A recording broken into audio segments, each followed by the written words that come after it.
Hi, this is Annie Grace, and welcome to this Naked Mind podcast. So today I'm really excited to share a naked life story, and I am here with Danielle Baldino. Welcome, Danielle. Thanks so much for being here. Thank you for having me, Annie.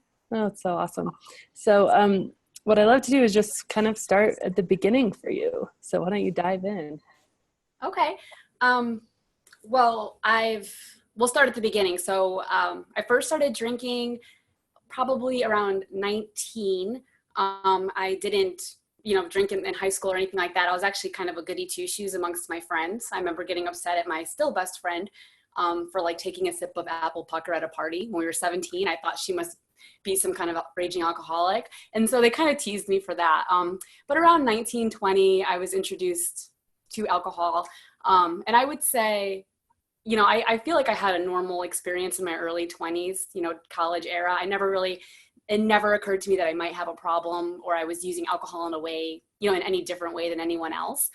I met around age 23 or 4, I met my now ex-husband, Brian. And I think around that time, my life was very hectic. I was just finishing up college and I had signed a contract to join the Navy as a nurse. And I was supposed to be moving to North Carolina within the year, pretty much of when I met him. So we got engaged very quickly and I moved to North Carolina on my own in about 2011. And the plan was for him to follow me within the year. And I think this is where I kind of pinpoint the milestone of where my drinking went from fun, friends, weekend kind of binge drinking. So like I was using it to help me cope. My first week in North Carolina, I discovered two things that are very important: that Walmart sells wine. You could not buy wine anywhere but a liquor store in Connecticut, at least at that time. It's very accessible. And I could get a bottle of Moscato, which was very sweet and easy to drink. I'd never had it before, for less than $3. So I thought that was the best thing. And I would stock up on it whenever I went to Walmart.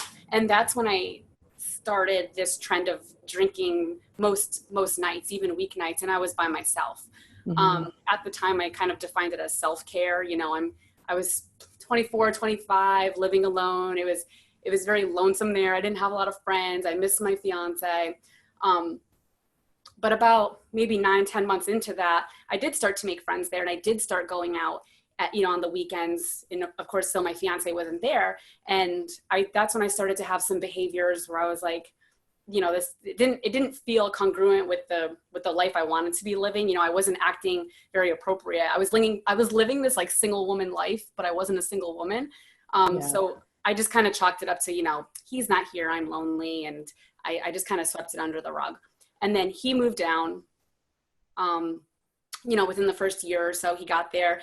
And then that's when my drinking really, I feel like, took off. It was standard for us to have wine every night with dinner. I started drinking. If he wasn't home and he was traveling for work, I would still drink a pretty heavy amount by myself. Marriage, I don't know if marriage is ever what you expect, but it was definitely not what I expected. I just wasn't prepared for how hard it would be. And so I was drinking to cope with that. There was just, being a new nurse and new to the military, everything was very stressful. And my only coping skill was drinking. So that, I was there I was in North Carolina for 3 years. So my third year there in 2014 is the first time I said, okay, maybe I have an alcohol problem and I need to stop drinking forever. This is the first time I ever entertained this thought. And that's when I found Alan Carr's book, The Easy Way to Control Alcohol. And it worked like a charm for me for like a month. And I remember I finished the book. I did as he says, drink your last drink, make it something you don't necessarily love. I had a gin and tonic, heavy on the gin, and I hate gin. And I didn't even finish the drink. And I was like, oh my God, I must be cured. I didn't finish a thing of alcohol. And I told my husband, I remember sitting in the kitchen, I said, I'm not going to drink anymore. I think it's forever. Can you deal with that? I don't know why I put so much weight in can he deal with that, but I was like, is this going to embarrass you? I think a part of me wanted him to say he couldn't deal with it, so I'd have like an out, I guess. But I don't remember necessarily his reaction, but I remember mine. And I just burst into tears when I said it out loud. Like, I think I need to stop drinking forever. And I remember feeling like I was mourning the loss of a best friend, like alcohol. Like, oh my God, what am I going to do without this? And so I lasted, like I said, about a month. In of sobriety. And then Did you find the month pretty easy or pretty hard, or was it? Oh, it was the first week I was like on cloud nine, and I just felt the best and I wanted to brag to everyone, but it was around my birthday, and we went camping with some friends, or, like in that weekend. And I was like, I found myself pining for alcohol. Everyone was drinking around me. So, it wasn't the best birthday. And I was obsessed with it. I remember I had to go back to our tent, at the campsite. And I told him, oh, if I can do this, like I'm thinking about is the fact that you guys get to drink warm red wine out of a box and I can't, like, quote unquote, can't, and I was obsessed with that fact. And then I started to get scared, and I was like, I don't know if I'm ready to face this. So then I found out we were moving to San Diego, where I'm at now, for the Navy. And I thought to myself, well, I definitely can't be sober there. You have your breweries and your vineyards and, boozy brunches and cocktails at sunset, and, how I'm going to ruin both of our lives if I'm sober. And so I picked up drinking again. So like late this is 2014.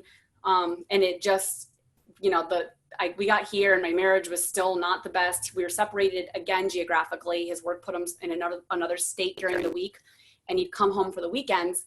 And it got to a point where, I was very unhappy. And when he left on Sunday night, I would open I got like a really sweet red wine for some reason, and I would drink that every Sunday night, like clockwork, even when I said I wouldn't, and I wouldn't buy the bottle, so I didn't have it in the house. I would try to sit there, and around 8 o'clock at night, it's like it was calling to me from the liquor store at the end of our road, and I would go get it, and I would drink the bottle, and sometimes more than a bottle.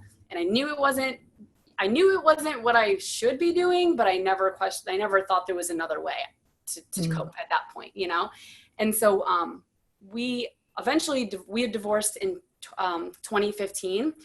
And I know for a lot of people, divorce is like the catalyst or the rock bottom that they have that causes them to think about maybe quitting drinking. But for me, it kind of had the opposite effect, where I was like, well, now I'm living this divorcee life, and isn't it all about like wine and feeling sorry for myself and coping, and I'm dating again, and my drinking really catapulted like mid 2015. And then by the end of 2015, I remember I weighed myself. This was the big thing. I weighed myself, and I gained like 25 pounds in like the short time during my divorce and my marriage going downhill. And so for that reason, I thought I need to stop drinking. So the second time in my life, I thought, maybe I need to stop drinking. So I went to an AA meeting like late 2015, early 2016. And it was awful and traumatizing. And I will say it's my first AA meeting. There's like, that's a little later in the story. There's been more since, but this first one was awful. And I was like, those are not me. These are not my people. And if I admit that I have a problem drinking, and at that time, the only way to quit drinking that I knew of was to go through AA. So if that was the only path there was, I said, F that. I'd rather die drinking than however have to go through this and like identify with quote unquote these people. And so I walked out of that room and I drank for another year and a half. So for that next year and a half, it was like Groundhog Day. Like I would drink nearly every single night. I would drink, a couple glasses of wine, up to a bottle of wine, maybe a little more by myself normally. But that's not to say I could do a lot of damage from inside my own little home. Like, texting people I shouldn't, calling people, shopping online, eating junk food, smoking cigarettes. It was like, I could do a lot of damage in a very small, in San Diego, my place is like 600 square feet. I was like a little Tasmanian devil in this place. Like I'd wake up the next day, like I didn't even leave. And how did I do all this damage? But I did also go out the weekends. I was binge drinking. At the end, I was blacking out nearly every weekend. Even with, it seemed like just a few drinks, I was blacking out very easily, and I started to get concerned. And then, so that brings us up to like last summer. So almost a year to the day when I decided for pretty much the last time, or I'll say to start my real recovery journey it was like June 25th is when I really decided to make the change. Awesome. So then what was it that was the catalyst at that moment? I know you said blackouts, but was there any specific day or anything leading up to it? Did you prepare for it? I didn't prepare for it. I remember that the town I live in does like a big daytime festival for like a chili cook-off, and it's a big drinking event here. And so I had done that, and I had been drinking all day long. And for me, it was not uncommon for day drinking to turn into 1 a.m, closing down the bar drinking. Like if I went to a brunch with girlfriends, I never wanted the day to end, and I would chase that buzz all day long until I just couldn't anymore. And so that's kind of what happened on this day. I started drinking. It was June 24th. I started drinking very early in the day, drank all night long. And I had a boyfriend at the time. We didn't hang out with each other all day long. And then, it wasn't a good day. It goes down in history as one of the worst days of my life. I just barely remember the whole day. And our relationship had already been on the rocks, and my behavior that day just kind of ended the whole thing. And that was sad in and of itself. But I really realized on June 25th when I woke up that I was doing this Groundhog Day thing, where this was like the third or fourth relationship I had ended in this manner, since including my marriage. So since my marriage, I hadn't had a healthy relationship, in the 2 years that I'd been divorced. I really had never coped with the divorce, so that kind of explains it. But anyways, I just woke up on June 25th and was like, you know what? I don't care if I die of boredom and lonesomeness, and if I have to go to AA, I don't care what I have to do. I need to stop drinking. It was like I one day woke up and just learned the lesson that the universe had been trying to teach me for so long. And so I ended up I went online and I went on Amazon, and I think that's where I ended up finding your book. I was looking at Alan Carr's book again, because I was like, that's the only thing I'd ever had success with in the past. The longest I'd been sober was after reading his book. And I think yours came up as a suggested one. And I was like, it sounds a little similar, but more in my demographic, it spoke to me more when I was looking at the preview. So I ordered that right away. So that was, June 25th was the day I decided to change my life forever. Oh, that's awesome. Well, congratulations. That's so cool. And how cool about a year. That's really, really cool. And now you've done so much. So how's the journey been since then? Oh, the world I know a lot of people explain this when they're in recovery, but the world just cracked open. It felt like miracles were happening everywhere when I just opened myself up to things. So let's see. So I pretty much chugged through my alcohol-free life on my own. I don't really have I didn't really have any sober friends here in San Diego. But I started a secret blog at the time, but now it's not so secret, because I was afraid every day that I would start drinking again. I didn't trust myself. So I didn't want to put this blog out there, put myself on blast. But I also wanted to, savor that, the early days. I knew that they'd be important sometime. I was reading Holly Whitaker's blog a lot, and I loved reading her earlier stuff. And I'm like, oh, this, someday I might be where she's at. And I like that she, had a chronicle the whole time. So that's where I got the inspiration for that. And then I went to a She Recovers retreat in Cancun this past May. And I found a connection there with other women that I hadn't even realized I was missing. And I was enthralled and inspired and energized. I met people just like me, women my own age and older and younger, and all different points of their recovery, all different paths. And I was like, oh my goodness. So before I even left Cancun to come home to San Diego, I started a meetup group on meetup.com called San Diego Recovering Women's Social Club. And now, but without barely any promotion at all, just in 1 month, it's over 70 women strong. And, wow.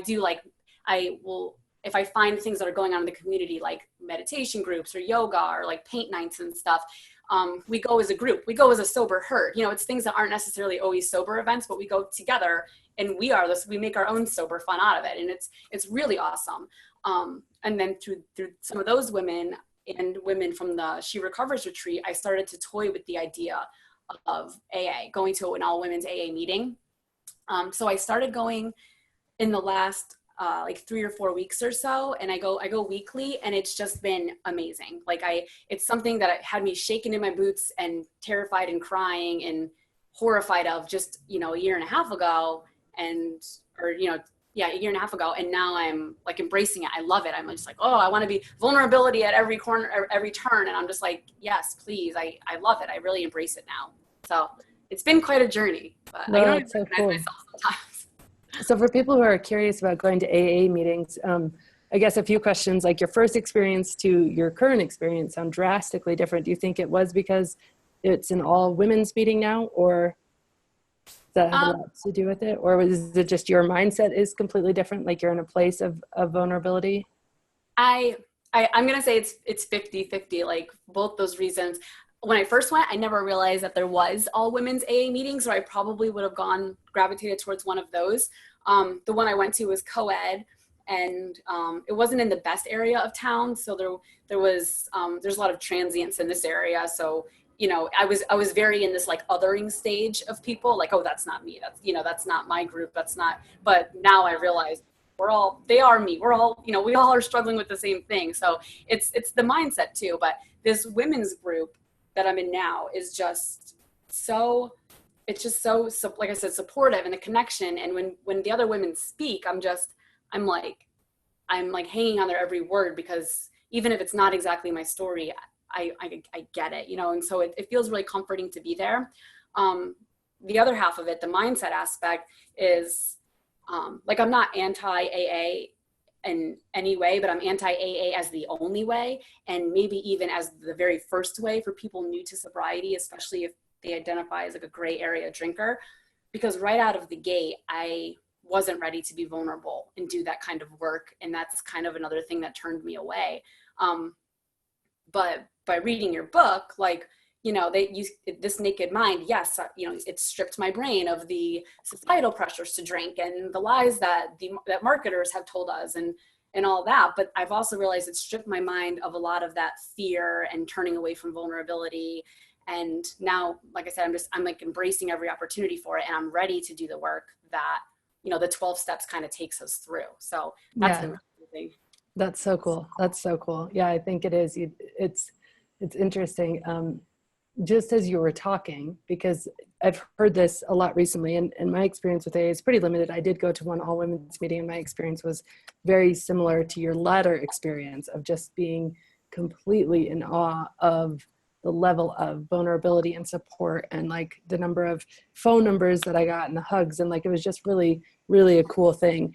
But it does seem like you need to have had that moment when you're done to really thrive there. It's not really for before you're done. It's like the trying to stop drinking in AA is where I think people get really discouraged, because it can be really frustrating. But like, when you've decided you're done, then the support and the community can, I think probably all aspects, but just from, again, it's not my experience, but what other people have told me, that just seems to be a bit true, where it seems like it was true for you too, where if you're in a place where you're in two worlds, it's really hard to be in a world of that's, so black and white. But when you're in the place where you're like all on, all in, then it becomes really empowering to be in that world.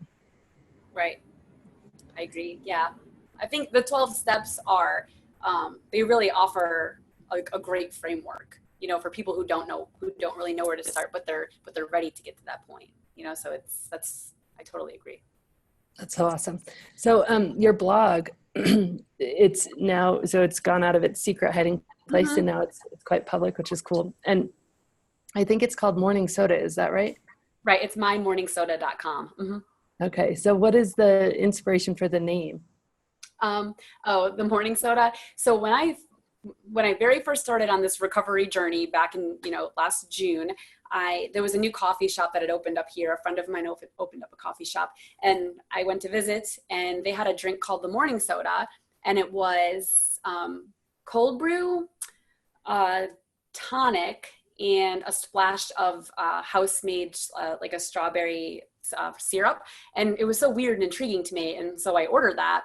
And then it took a while to make it. And as I was standing there, I'm like, I felt like really excited. Like, I don't know, I was watching them shake it up and all this stuff. And I'm like, wow, I kind of feel like I used to feel when I would order a drink at the bar. And then that's when it kind of clicked for me that, like, it's not the alcohol that makes me like happy and excited. And it's just like, I can get that from other experiences, from these, just from trying something new and different. And like, I'm feeling excitement without any substance in my body. I didn't even have caffeine in my body yet at that point. I just felt like naturally super energized.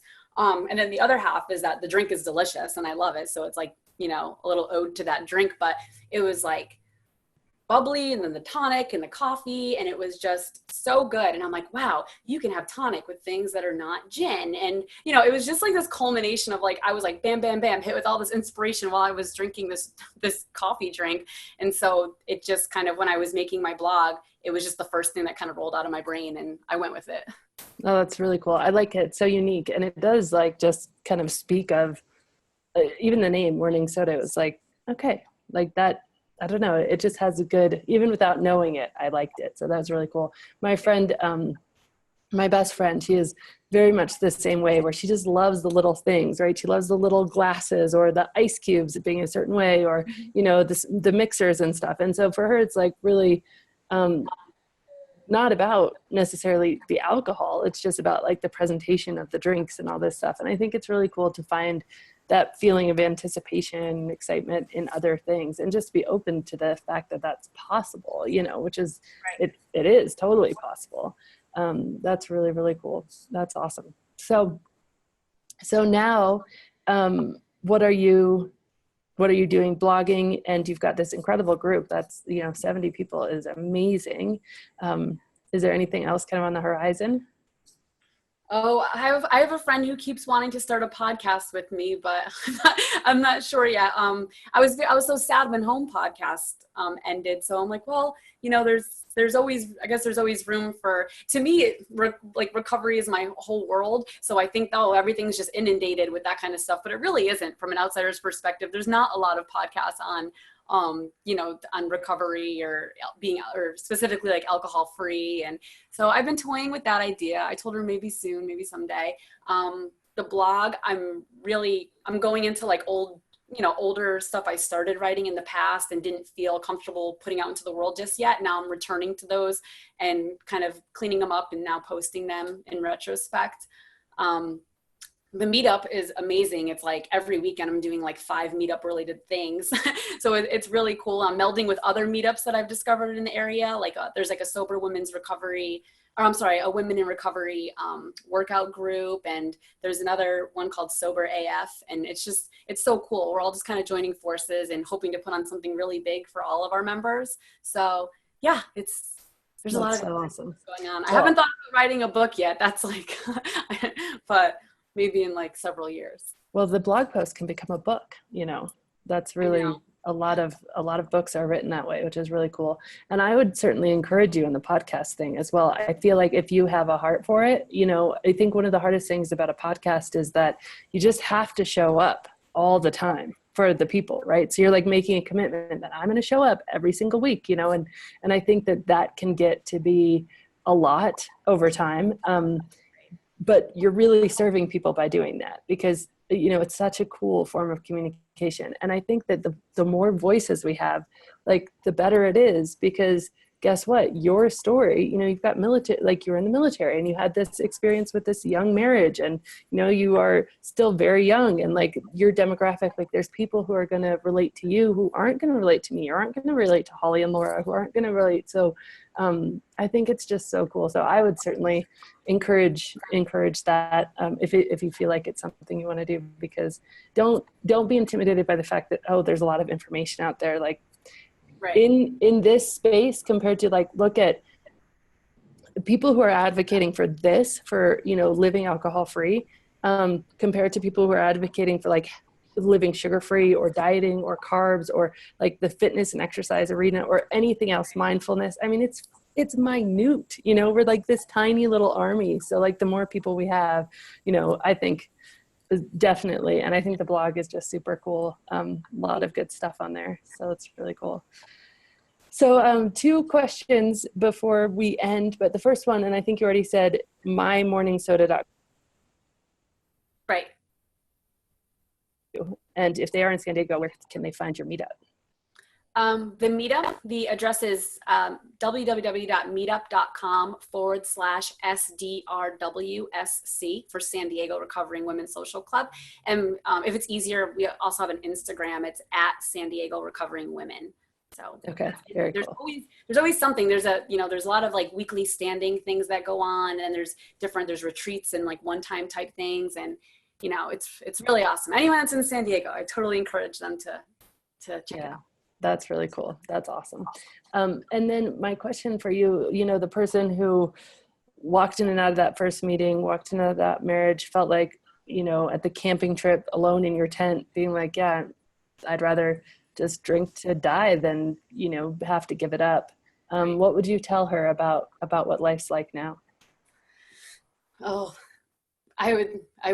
words couldn't even explain what she was missing out on. But I think the advice she needed to hear was just be quiet and listen to the universe, because the universe had brought me so many things, so many signs that it was time to stop drinking, and kind of ways to get out of it, to get out of the trap.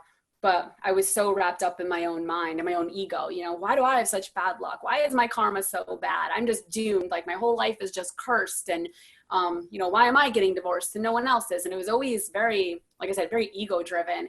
And I never was just silent and just kind of listened to what the world, or even my deeper self was telling me. So I would just tell her to shut the F off and just listen for once, is what I would say. Well, that's so cool. That's really profound. I think that has like application on lots of different levels.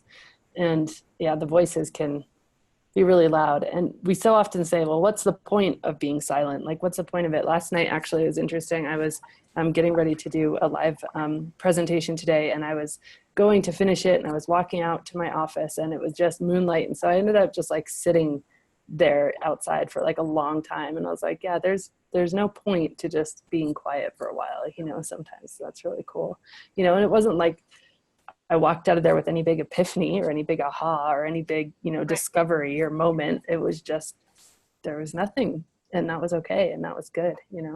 That's really cool. It's really cool. Well, wow, this has been awesome. Thank you so much for joining and sharing your story. And it's just super cool and inspiring. And I love what you're doing. I love the blog. I love the sober meetup. I mean, that is just like so cool. And I think those are starting to pop up all over the country. My friend Julian Park is doing a sober AF here in Denver, which is really cool. And I think it's just lots and lots of this voice is getting louder, which is really cool. So. Awesome. All right. Well, have a great day, Danielle. You too, Annie. Thank you so much. Thank you.